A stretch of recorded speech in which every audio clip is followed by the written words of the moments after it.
На Николинка Котевска пред точно 12 години бил диагностициран рак на тироидната жлезда, пошто следеле оперативни зафати на тироидната, по неколку години и на грлото и на дојката. Раната диагностика, грижата на лекарите и поддршката на Сдруженијето Борка ми го спасија животот, вели таа. Поминати се 12 години, јас не се осеќам веќе болна. Јас сум здрава, горда сум, горда мајка, горда баба. За жал кога почина мојот сопруг исто од карцином, добив и шекер, меѓутоа не се предава. Јас карциномот не го викам карцином, јас го викам проклетник, затоа што напаѓа не знае каде, дали млади или стари.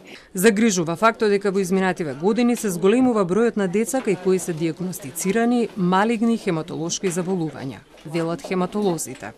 Во глобалната слика, кај адултната популација тие заземаат околу 8 до 10% од сите малигни болести.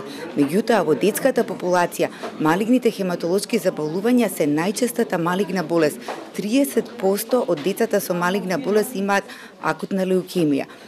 Инциденцата на малигните болести расте глобално и нашата земја го следи тој тренд.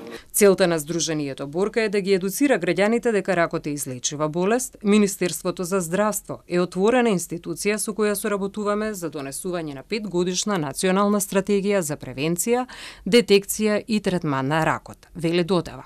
Целта ни е да се заедно, значи да се здружат сите сили од владите, институциите, невладиниот сектор, се со цел да се подигне свесноста за превенција, за рана диагноза и современ, навремен третман на луѓето кои што се заболени и кои што се детектирани од било какви малигни заболувања. Светскиот ден на борбата против ракот се одбележува на 4 февруари на иницијатива на Унијата за меѓународна контрола на ракот, која има за цел да помогне да се спасат милиони луѓе и со зголемување на свеста и едукација за ракот да се спречат нови смртни случаи.